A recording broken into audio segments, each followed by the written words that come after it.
Diop, elle est le secrétaire général des délégués du King Fahd Palace. Bonsoir Madame Ndour et merci d'être là. Bonsoir Aram, bonsoir Pape. Bonsoir. Vendredi, nous avons reçu le directeur d'exploitation de cet établissement. Il a apporté des précisions par rapport à la sortie des travailleurs qui étaient en train de manifester sur le hall de l'hôtel. Qu'est-ce que vous reprochez à la direction du King Fahd? Merci Aram de nous avoir donné l'opportunité de pouvoir s'expliquer sur la situation du King Fahd. Nous n'avons pas manifesté sur le hall parce que nous n'avons même pas droit d'affranchir le portail de l'hôtel.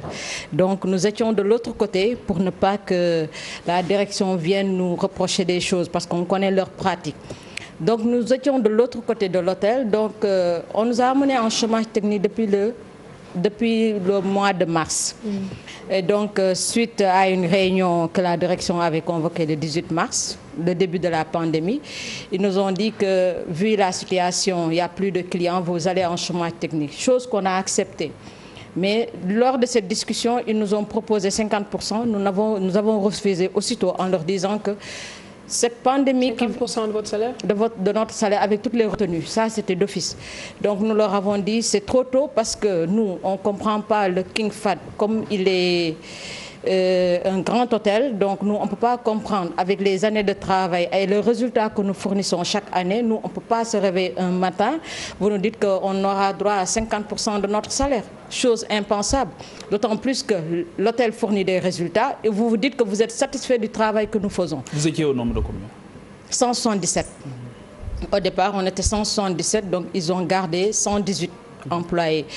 Donc, suite à cette discussion, d'habitude, la direction, eux, quand on discute avec eux, ce n'est pas une discussion en fait, nous on parle avec eux, eux ils viennent avec leurs intentions et ils nous les imposent. Il faut que ça soit clair. Donc, quand ils parlent de discussion, c'est une... de compromis. Donc ça veut dire que c'est une direction qui ne prend même pas de décision. C'est une seule personne qui prend des décisions. Eux, ils nous rapportent la décision. C'est qui cette personne? C'est M. Mamadou Racine Sy. Donc eux, ils nous disent que c'est la hiérarchie. Voilà ce que nous avons décidé. Mais quand vous discutez avec des délégués du personnel, dans la discussion, il faut savoir reconnaître certaines choses et laisser des choses en laisse. Faire des concessions. Faire des concessions, mais ce n'est pas le cas. Ce que le patron décide, qui est Mamadou Racine Sy, c'est ce qu'on impose. Donc dans toutes nos discussions, il n'y a pas d'aboutissement. Donc quand on sort des discussions, à peine quelques heures, ils affichent la note de service ou bien la note d'information en nous disant voilà ce qu'on a décidé. Et donc suite à cela, nous on va dire qu'on n'a pas accepté. Donc puisque le chef de l'État devait se prononcer sur cette question, nous avons dit on attend la décision du chef de l'État. Et par chance pour nous, le président de la République, nous le remercions au passage. Suite à cela, il a sorti une ordonnance d'où il a demandé que les gens ne fassent pas de licenciement durant cette période et que les gens doivent être rémunérés à 110%. Et donc, on est revenu là où tous les hôtels ont appelé les travailleurs parce qu'avec délégués et direction, il y a un protocole que vous signez et vous tombez d'accord. Et donc, ils sont revenus le 21 avril, qu'ils nous ont convoqués en réunion en nous disant qu'à quelques semaines de la fin du mois, pour nous annoncer, on leur a dit maintenant, suite à l'ordonnance, qu'est-ce que vous faites? Ils disent, nous allons appliquer l'ordonnance. Parce que l'ordonnance demande le minimum, c'est 110%. Parce que tous les hôtels, on les a accompagnés par un crédit hôtelier. Donc nous, on attendait plus de ce 110%. Et ils se disent qu'ils se calent à l'ordonnance. Je leur ai dit, pour une fois, vous acceptez les lois de ce pays. Donc suite à cela, on est parti. On est parti pendant 3 mois. Et eux, d'office, ils nous ont dit, vous revenez en fin juin. Et durant ces 3 mois-là, vous avez reçu les 70%? Oui, durant ces 3 mois, nous avons reçu les 70%. Certains au niveau des banques. Avec les retenues ou bien? Avec les retenues, bien évidemment, parce que là, il n'y a rien de gratuit chez eux. Donc, avec toutes les retenues, donc nous, on est partis. Et donc, quand on est parti, on est resté pendant 3 mois. On s'attendait, parce que nous, on s'est dit que d'ici le 30 juin, on verra s'il y aura prolongation ou pas de l'état d'urgence. Pas du King Fahd, mais de l'état d'urgence. Mais quand on a vu que le chef de l'État, il a il a levé l'état d'urgence, on a dit enfin, nous allons retourner dans notre entreprise qu'on a tant chérie, qu'on a un bébé qu'on a fait grandir depuis 1991. Alors, à côté, il y a le fait que c'est vrai que l'état d'urgence a été levé, mais on n'a pas encore enregistré les touristes comme cela a été constaté un peu avant le début de la pandémie. Ce qui veut dire, comme l'a souligné le directeur la dernière fois, que le King Fahd n'a pas fait de recettes financières. Qu'entre-temps, c'est le même nombre de personnes qui est sur place et ce sont ces personnes-là que l'on sert. Et rien n'a changé entre-temps. Est-ce qu'il est normal, selon vous, que les choses puissent changer puisqu'il n'y a pas eu plus de rentrées financières? Je pense qu'il y a une contradiction quand M. Mbow dit qu'il n'y a pas de clients. Le King Fahd n'a jamais fermé. Oui. Depuis le début de la pandémie, ils ont toujours eu des clients là où tous les hôtels ont fermé. Et donc lui, il nous annonce en réunion qu'ils ont fait des recettes de 130 millions par mois. Vous avez 130 millions de recettes, plus ce que l'État vous accompagne. Vous avez quelque chose par rapport à d'autres. Ce qu'il dit qu'il n'a pas encore reçu. C'est lui qui le dit. Mais je pense qu'on a vu notre président directeur général devant la télé. Vous avez vu, il y a eu une cérémonie de remise de chèques. Et donc, s'ils disent qu'ils n'ont pas reçu, je pense que le crédit hôtelier géré par le ministre du Tourisme, ils sont assez outillés pour dire que si le King Fahd a reçu ou il n'a pas reçu. Nous, on ne peut pas savoir. Mais je pense qu'aujourd'hui, si vous posez la question aux gens qui gèrent le crédit hôtelier, ils vous diront si le King Fahd a reçu ou il n'a pas reçu. Et nous avons la conviction que l'État ne peut pas donner à tous les autres du secteur privé et laisser son hôtel, qui est un patrimoine de l'État, et ne pas l'aider. Ça n'a pas de sens. Et quel est aujourd'hui, disons, le nombre de personnes concernées par cette situation? Aujourd'hui, le nombre, c'est nous, en réunion, on nous a annoncé 192 personnes. Ceux qui sont en chômage. Ceux qui sont en chômage technique. Les deux mois supplémentaires qu'on a rajoutés en chômage technique, c'est 192 personnes. Et c'est sur le choix. Parce que nous, on a toujours demandé que le choix se fasse par rotation. Et que c'est même le ministère du Travail, il avait fait sortir un guide en disant que la pandémie, elle est là, que les gens travaillent, soit par télétravail ou bien par roulement. Nous avons demandé ce roulement. Déjà, les gens sont restés 3 mois dehors. Il y a un groupe qui travaille. Mais sur ce groupe qui travaille, ceux qui sont dehors peuvent faire le même travail parce qu'au niveau des hôteliers, les gens, tous les postes se valent. Donc, c'est des postes à doublons ou 3 ou 4 personnes. Donc, les gens travaillent toute la journée. Donc, de 8 h jusqu'à 0 h, jusqu'à 8 h du matin. Donc, dans chaque poste, vous avez 2 à 3 personnes. Si la personne n'est pas malade, l'autre le remplace, ainsi de suite. Mais pour vous dire qu'il n'y a pas d'objectivité dans ce choix, dans la sélection. Et lui-même, il a dit que c'est par méritocratie. Moi, je pense que c'est extrêmement dangereux pour un directeur d'exploitation. Durant cette période de crise, où c'est la pandémie, où il doit avoir une solidarité entre les gens, vous parlez de méritocratie. C'est comme si vous êtes... on est en prison. Vous avez 500 prisonniers. Donc, il y a une crise qui est là. On dit aux prisonniers, il faut aller en guerre. Donc, vous choisissez un groupe qui reste dehors pour faire la guerre et les autres sont épargnés. C'est le même cas. Maintenant, qui pour siffler la fin de la récréation? Il n'y a que le président de la République aujourd'hui qui peut siffler la fin de la récréation. Parce que si vous retenez le King Fahd, ce combat a trop duré. C'est depuis 2012. C'est depuis 2012 que nous portons nos combats par rapport aux inégalités qui existent dans l'hôtel, par rapport à la... Qu'est-ce que vous appelez inégalité? Inégalité, ça veut dire qu'aujourd'hui, si des membres du staff de la direction qui nous disent que oui, il y a des gens qui sont contre le PDG, pour le PDG, on est là, on n'est pas là pour ça. On n'est pas des militants, on n'est pas des gens qui sont là, on est des travailleurs. Est-ce qu'il y a un recrutement politique?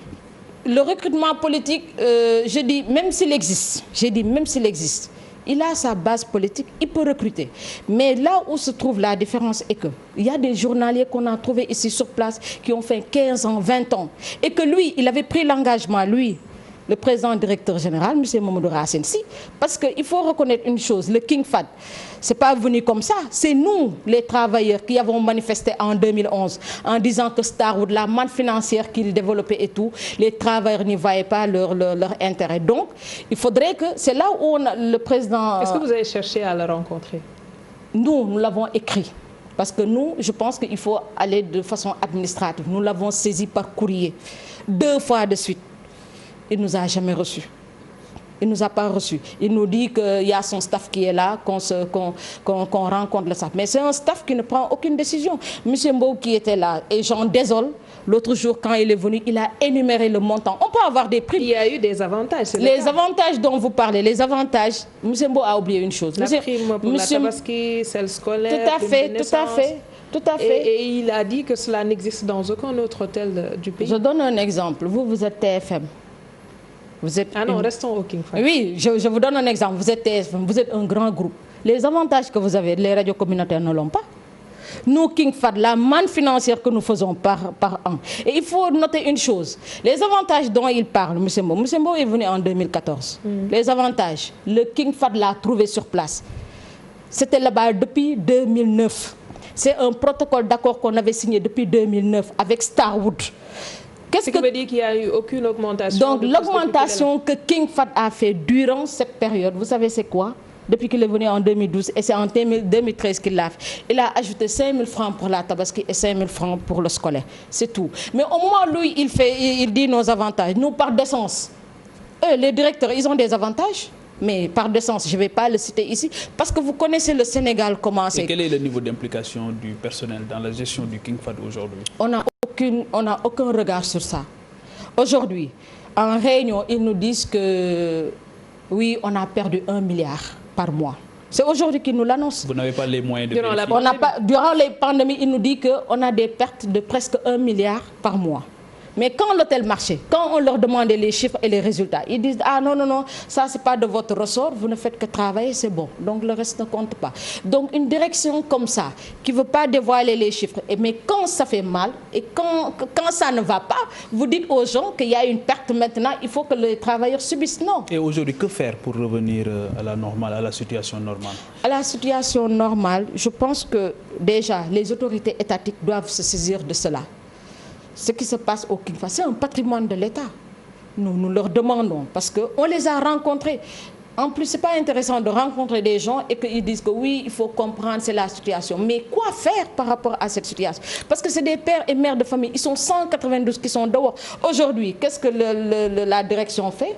Au moment où il dit que c'est 192 personnes qui sont parties, mais il continue à envoyer des SMS à des gens en leur disant « Restez chez vous, vous êtes mis en chômage technique ». Il y a un manque de respect total à ce niveau. En plus, M. Mbow, quand il dit que oui, les travailleurs du King Fahd qui sachent que ce n'est pas les plus malheureux. Mais le droit n'est pas respecté au King Fahd. C'est-à-dire? La visite médicale, elle est réglementée dans le code du travail. On ne l'a pas fait. Et on leur a envoyé des courriers, on leur a envoyé des... Prenez une date pour la visite médicale, c'est quelque chose de primordial. Parce que c'est la santé des travailleurs et des clients. Et si vous permettez, il y a le problème des médailles de travail. Le DRH, il nous dit que les médailles, il l'a mis dans son bureau pendant 5 ans. Des fois, il ouvre son tiroir pour compter, pour voir si ça ne manque pas. Il refuse de nous donner des médailles. Au moment où le PDG, Mamadou Racine Sy, il distribue pour la caisse, pour les presses et pour Bolloré, chaque année, nos médailles sont enfermées dans un tiroir. Très bien. Alors, autre chose qui nous intéresse, ce sont les plaintes qui avaient été annoncées. Une plainte à l'endroit d'un des délégués de personnel déposée par le président Mamadou Racine Sy.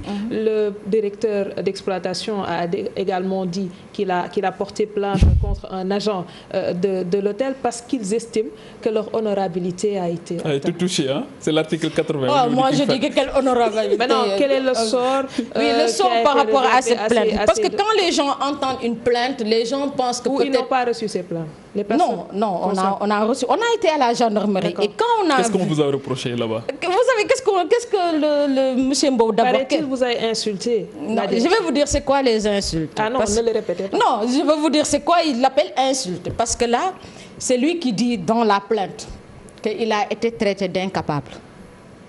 C'est lui qui le dit dans la plainte. C'est ce qu'il reconnaît comme insulte, qu'il a été traité d'incapable. J'ai dit, mais on a dit au commandant de la gendarmerie, mais ils ont atteint leurs limites par rapport aux objectifs. Ils disent que ça ne marche pas, ça ne marche pas, ça ne marche pas.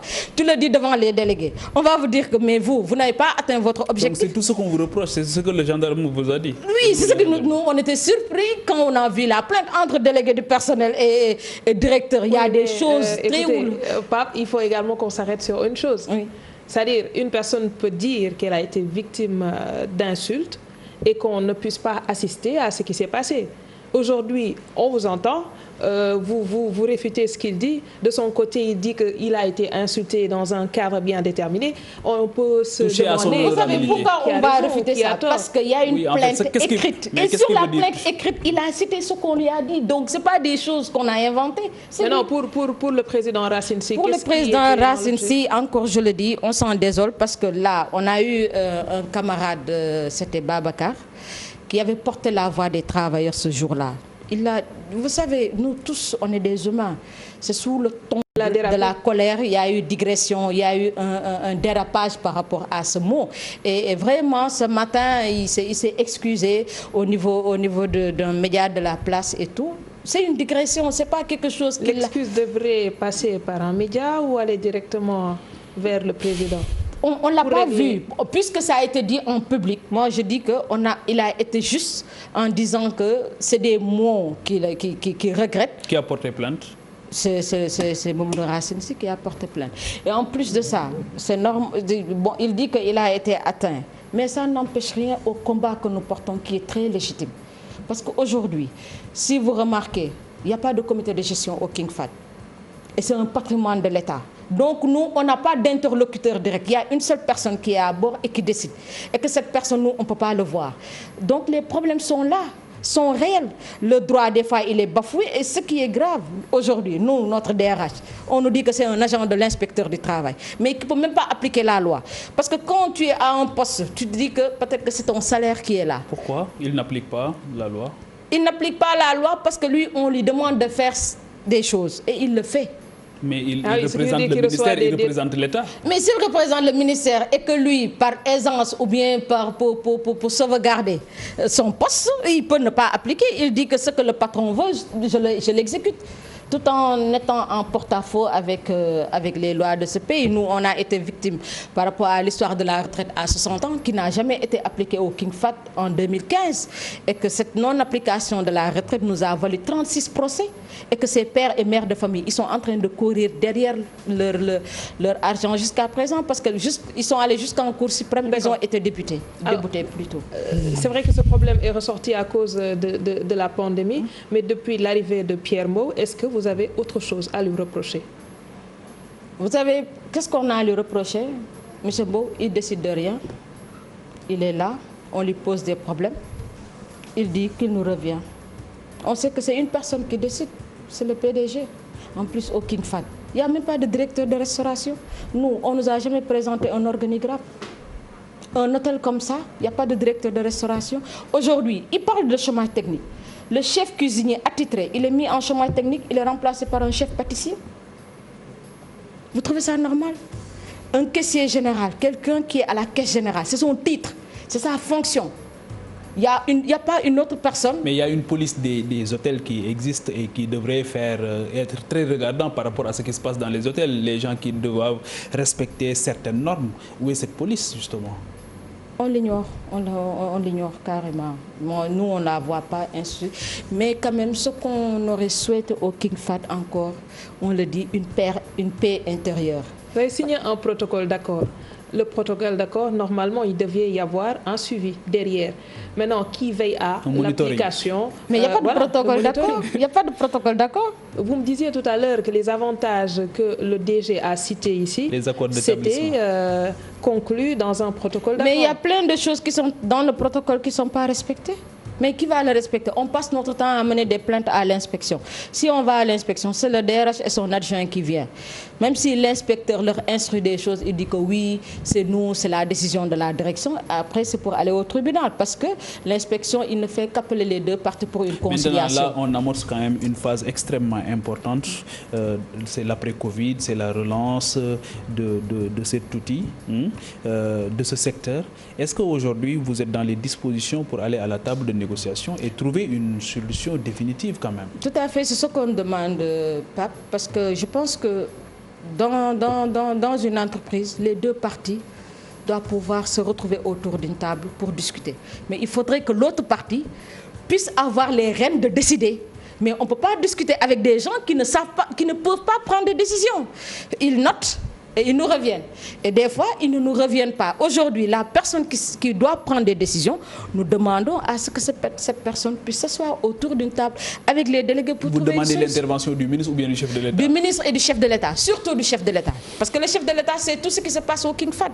Et pourquoi il n'intervient pas? Je ne sais pas pourquoi il n'intervient pas. Aujourd'hui, si vous remarquez, vous avez demandé la relance de notre secteur. Et c'est ce que nous demandons. Là où tout le monde est en train de relancer, de mettre les dispositions pour la relance, le King Fahd refuse de relancer parce qu'ils veulent laisser des gens dehors. Et donc, on s'est dit, on leur a posé les questions. C'est quoi votre plan? Pourquoi vous ne voulez pas relancer l'activité? En quelque sorte. Et en plus, je vous dis, Aram, aujourd'hui, il dit que il a retenu 124 travailleurs, alors que le taux est à 15%, entre 15 et 30%. Au moment où le taux était beaucoup plus élevé, il y avait moins d'employés, donc il y a un problème à ce niveau. Donc le choix pose problème. Et encore, comme je vous l'ai dit, le président de la République, nous l'interpellons, parce qu'aujourd'hui, la direction du King Fahd, en l'occurrence M. Mamadou Racine Sy, lors de l'Arbre de Noël, il avait énoncé la rénovation en grand pompe de l'hôtel. Je pense que puisque une partie de l'hôtel était fermée, c'était l'occasion pour lui de refaire une très grande rénovation, mais tout est à l'arrêt. Ça n'empêchait pas de refaire sa rénovation et de relancer l'hôtel pour que l'hôtel redevienne tout neuf. Ça ne sert à rien que l'activité redémarre. L'hôtel est plein, il y a des réunions, il y a des séminaires. Comment vous pouvez faire une rénovation par rapport à cela? On va nous continuer à nous amener en chemin technique parce qu'ils veulent rénover alors qu'il a eu autant de temps pour le faire. Vous interpellez le chef de l'État, mais à côté, vous exigez le départ du président Racine Sy. Est-ce que quelque part, ce n'est pas paradoxal? Non, ce n'est pas paradoxal parce qu'il y a eu un cheminement. Nous avons cheminé avec lui pendant 8 ans. 8 ans, ce n'est pas 2 mois, ce n'est pas 3 mois. Son bilan est positif, n'est-ce pas? Son bilan n'est pas positif, c'est là où se trouve le problème. Un bilan positif où tu licencies 32 personnes. Par rapport au chiffre d'affaires? Par rapport au chiffre d'affaires, nous ne pouvons pas nous... Par rapport à son cahier de charge? Quel cahier de charge? On n'en sait absolument rien, c'est le flou total. Derrière... Pas de tableau de bord? Il n'y a pas de tableau de bord, il n'y a rien. Il n'y a rien derrière. Nous, on est là, on vient, on pointe, en plus mieux. Il dit qu'il traite bien les travailleurs. Quand nous venons le matin, si vous dépassez le King Fahd, les travailleurs sont laissés à la porte. Et avant, depuis l'ouverture de l'hôtel, les cars rentraient à l'intérieur de l'hôtel. Mais aujourd'hui, ils nous larguent dehors. Même s'il pleut, vous marchez sous la pluie jusqu'à l'intérieur de l'hôtel. Imagine avec cette pluie ou bien sous le chaud soleil. Vous travaillez ainsi avec vos habits mouillés, ainsi de suite. Je pense que c'est inhumain de leur part. Nous, on leur demande un peu de respect vis-à-vis de ces travailleurs que vous avez trouvés ici et que vous ont montré le chemin parce que eux, quand ils venaient, ils n'ont rien amené. C'est nous qui leur avons montré le système, comment ça marche. Mais c'est qui eux? C'est vous dans vous, non? Non, si je dis eux, parce que nous, on était là avant eux. C'est eux qui nous ont trouvés à l'hôtel en 2000. C'est qui eux? C'est le staff aujourd'hui, ce nouveau staff-là. Tout le monde est nouveau, du directeur technique, du DRH. Il n'y a que le directeur le directeur commercial qui est un ancien du King Fahd et le directeur du palais et le chef cuisine. Il est venu avec son équipe alors? Il est venu avec son équipe. Mais son équipe, quand il est venu, est-ce qu'ils nous ont proposé des procédures ou bien ils nous ont mis en place des procédures? C'est nous qui leur avons dit comment marche King Fahd. Et je vous dis, qu'il y ait cette direction ou pas, nous, et je lance un défi, nous les travailleurs du King Fahd, à nous seuls, on peut relever le déficit de cet hôtel et on peut remonter cet hôtel à un niveau supérieur. Merci beaucoup Véronique Ndour, secrétaire générale des délégués du King Fahd Palace. Merci également Papa Djibril Fall et à vous qui nous suivez de partout. Retrouvez-nous demain à la même heure. Passez d'excellents moments en compagnie dans le programme.